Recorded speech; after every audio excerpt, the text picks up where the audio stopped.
Hi guys, welcome to our channel. Suicides.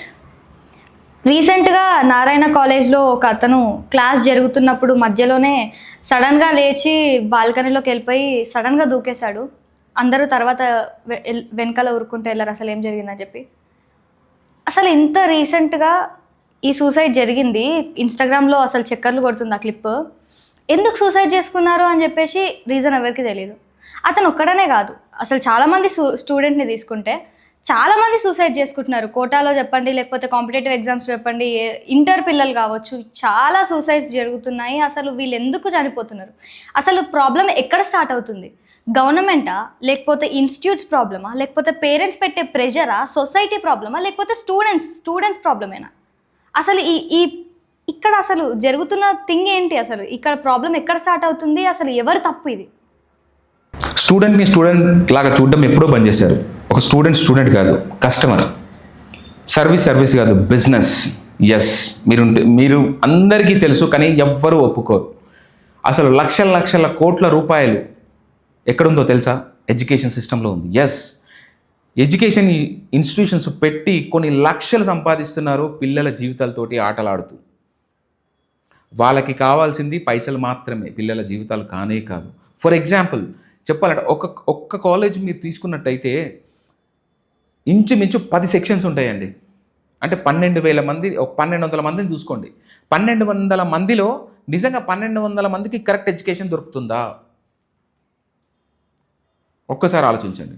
అందులో కేవలం ఒక 200 మంది మీద మాత్రమే కాన్సన్ట్రేషన్ చేస్తారు. కానీ గుంజడము, లాగడం, పైసలు మాత్రం అందరి దగ్గర పైసలు గుంజుతారు. ఎంతమంది లెక్చరర్స్ ఉంటున్నారు ఆ కాలేజెస్లో? ఎంతమంది పిల్లల మీద ఫోకస్ చేస్తున్నారు?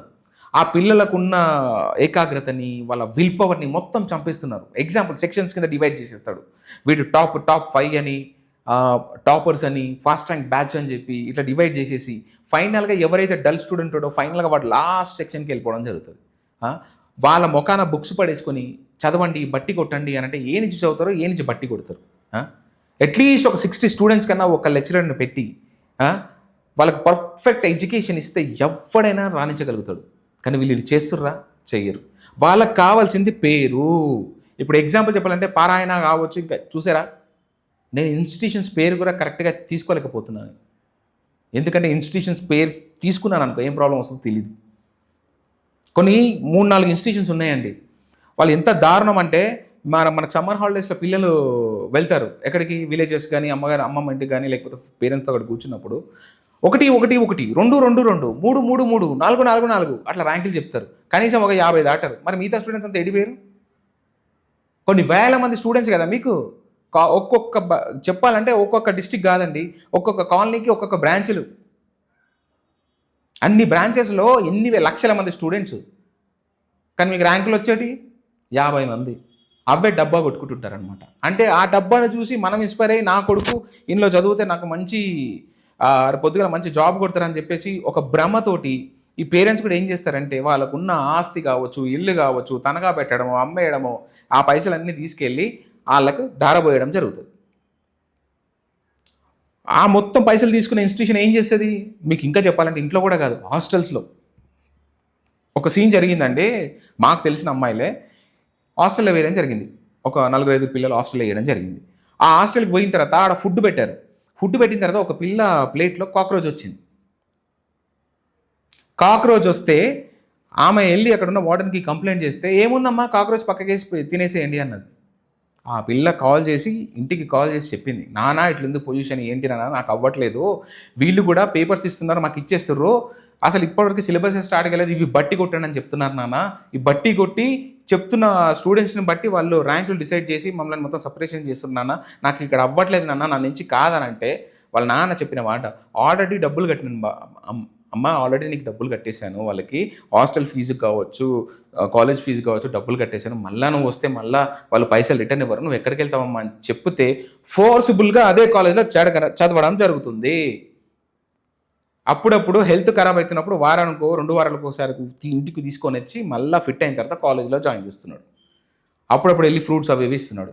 ఇంత కర్మ దరిద్రం దాపరించింది మనకి. దీనికి క్వశ్చన్ చేసే కానీ, ప్రశ్నించే కానీ ఎవరికన్నా ధైర్యం ఉందా? ఒక్క తండ్రి ప్రశ్నించగలుగుతాడా? అట్లా ప్రశ్నించలేదు. పోనీ స్టూడెంట్స్, అరే గొర్రెల మందలాగా తీసుకెళ్ళి ఒక హాస్టల్లో పడేస్తే చదవండి చదవండి అని రూమ్లో వేసి డోర్ పెట్టేసిన తర్వాత వాడు ఏం చదువుతాడు? మనం కనుక ఫామ్లోకి వెళ్తాం చూసామా, గోట్ ఫామ్స్, షిఫ్ ఫామ్, రైట్ ఇది ఎంత వెయిట్ ఉందా తీసి పక్కకు పడేస్తాం చూసినావా, అవి ఆ రకంగా గ్రేడింగ్ చేస్తున్నారు పిల్లల్ని.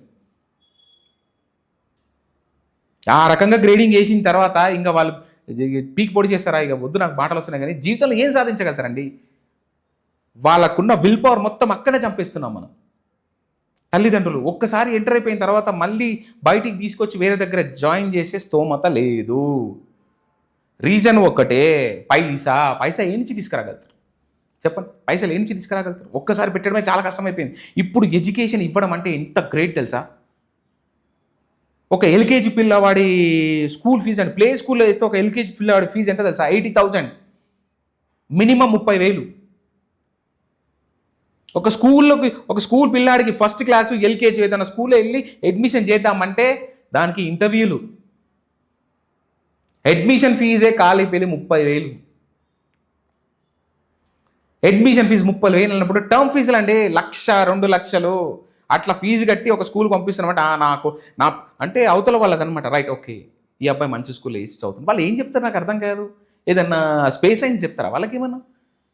లేకపోతే ఏదైనా ఐటీ ఏదైనా సెక్టర్, నాకు అర్థం కదా. ఏమన్నా సీక్రెట్స్ చెప్తారా? ఆ చిన్నపిల్లకి ఏం చెప్తారు? ఏబిసిటీలే కదా, పారాగ్రాఫ్సే కదా, క్యాలిక్యులేషన్సే కదా. వీటికి లక్షలు పోసి వాళ్ళని మనం ఎందుకు ఎంకరేజ్ చేస్తున్నాం?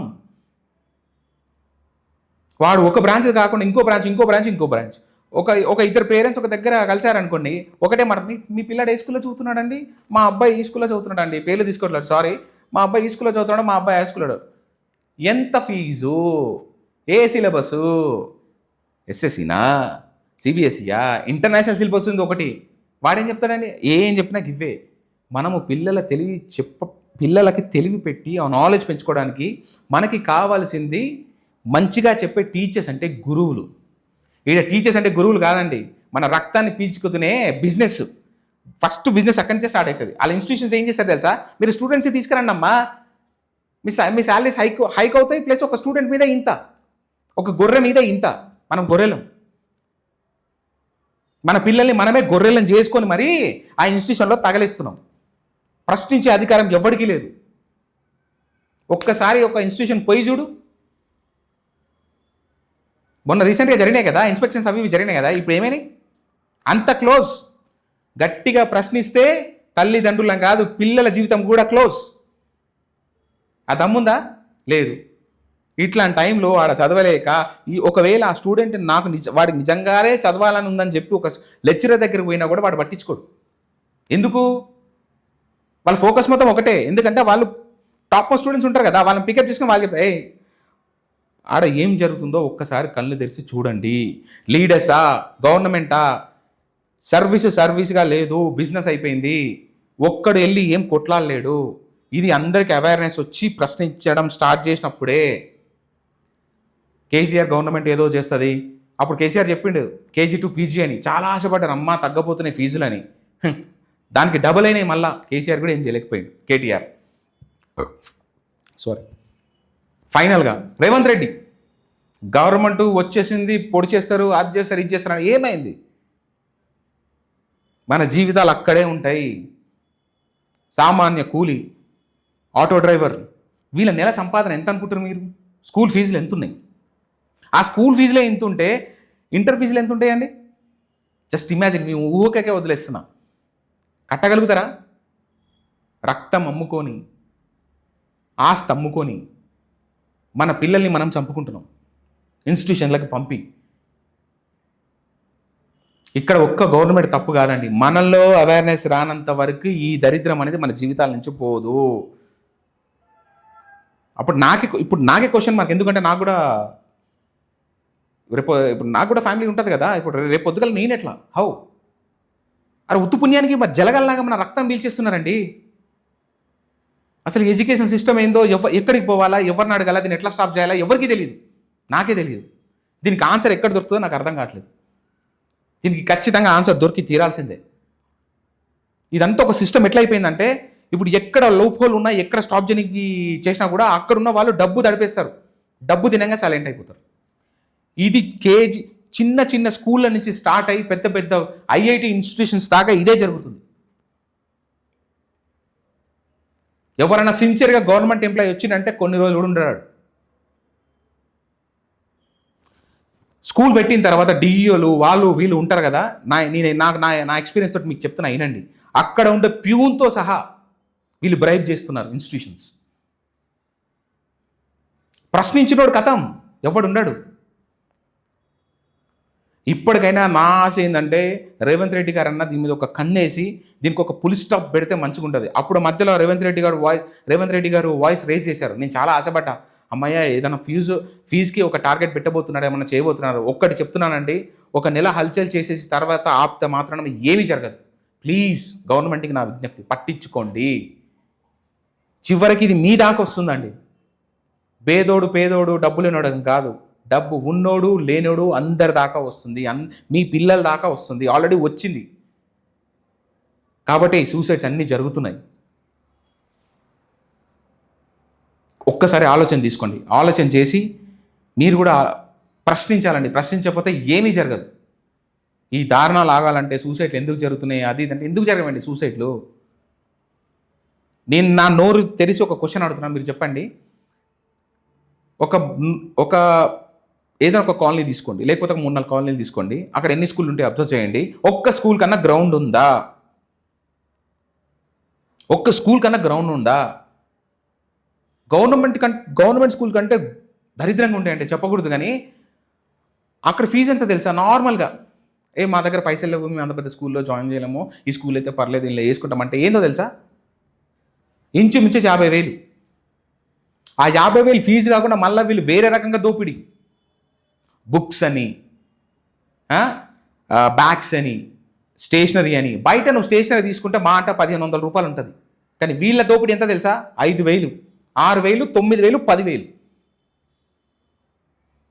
10K 9K కేలను మించి కిందకి దిగారు ఎవడు. ఇక్కడి నుంచి నువ్వు ఇంటర్మీడియట్ దాకా పోయేసరికి నువ్వు సగం అయిపోతావు. నీ కొడుకుని ఏం చదివిస్తావు? ఆస్తులు పెడతావు. తర్వాత వాడికి ప్రెషర్ ఉంటుంది.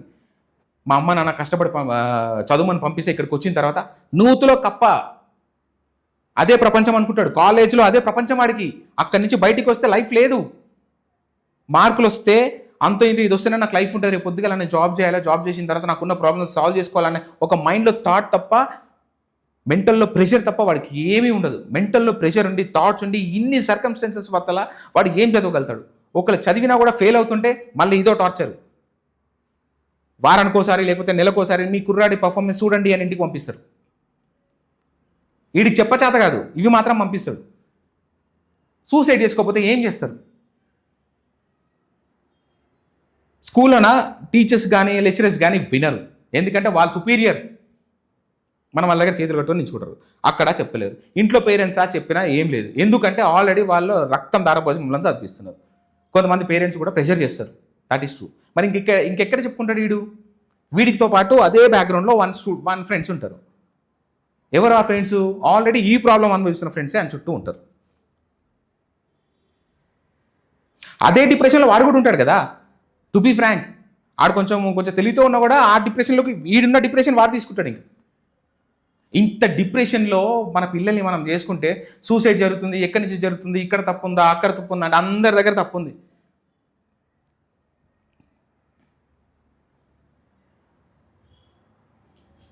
నిన్ను దోచుకుంటారు. నువ్వు ప్రశ్నించినంత కాలం నిన్ను దోచుకుంటూనే ఉంటారు. నువ్వు ప్రశ్నించినంత కాలము గవర్నమెంట్ కూడా పట్టించుకోదు. గవర్నమెంట్ కూడా పార్టిసిపేషన్ చేస్తుంది. ఈ ఇన్స్టిట్యూషన్లు తింటారు కదా, వీడు 1,000 రూపాయలు తింటే గవర్నమెంట్ కంటే ఎంప్లాయీస్ ఉంటారు కదా అండి, చెప్పుకోకూడదు కొన్ని బ్రైబ్స్ గురించి, కరప్షన్ గురించి. సిస్టమ్ మొత్తం ఆగమైపోయిందండి. ప్లీజ్, పిల్లల ఎడ్యుకేషన్ అంటే మీరు నమ్మితే నమ్మండి, లేకపోతే లేదు. చాలామంది లేని పిల్లలు, కొంచెం కూలీనాలు చేసుకునే పిల్లలు ఉంటారు కదా, చదువుతలేరు, స్కూళ్ళకి పోవట్లేదు, వాళ్ళు చదివే ఎడ్యుకేషన్కి వాల్యూ ఉండలేదు. అవి ఫ్రీ ఇస్తాము, ఇవి ఫ్రీ ఇస్తాము, ఈ ఫ్రీలు ఆ ఫ్రీలు కాదు నాయన, ఎడ్యుకేషన్ని సర్వీస్ చేయి ఫస్ట్.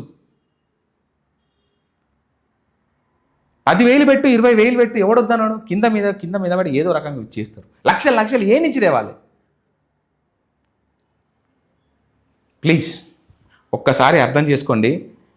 ఒక్కరు అయితే ఎవ్వరు ఏం చేయలేరు, అందరు కలిసి ప్రశ్నిస్తేనే ఇది వర్కౌట్ అవుతుంది. దీనికి మీ దగ్గర ఏదైనా ఆన్సర్ ఉంటే చెప్పండి. నా దగ్గర ఉన్న ఆన్సర్ అయితే అందరం కలిసి ప్రశ్నిస్తేనే ఇది జరుగుతుంది. థ్యాంక్ యూ అండి. డిగ్రీ కోసం తిరుగుతుంటే నేను ఒక కాలేజ్లో అడ్మిషన్ ఫీ పే చేశాను. అప్పుడు అడ్మిషన్ ఫీ పే చేసిన తర్వాత కాలేజ్ వాళ్ళు ఏం చెప్పినారంటే 2-3 డేస్ లోపల మీరు టర్మ్ ఫీజ్ పే చేయాలి, లేకపోతే టైం ల్యాప్స్ అయిపోతుందని చెప్పినారు. అయితే దాని తర్వాత మాకు అప్పుడు అఫోర్డబిలిటీ కాలేదు అది, ఎందుకంటే మాకు అప్పుడు ఫైనాన్షియల్ కండిషన్స్ జరుగుతున్నాయని మేము ఆ టైం లోపల మేము ఇవ్వగలేము.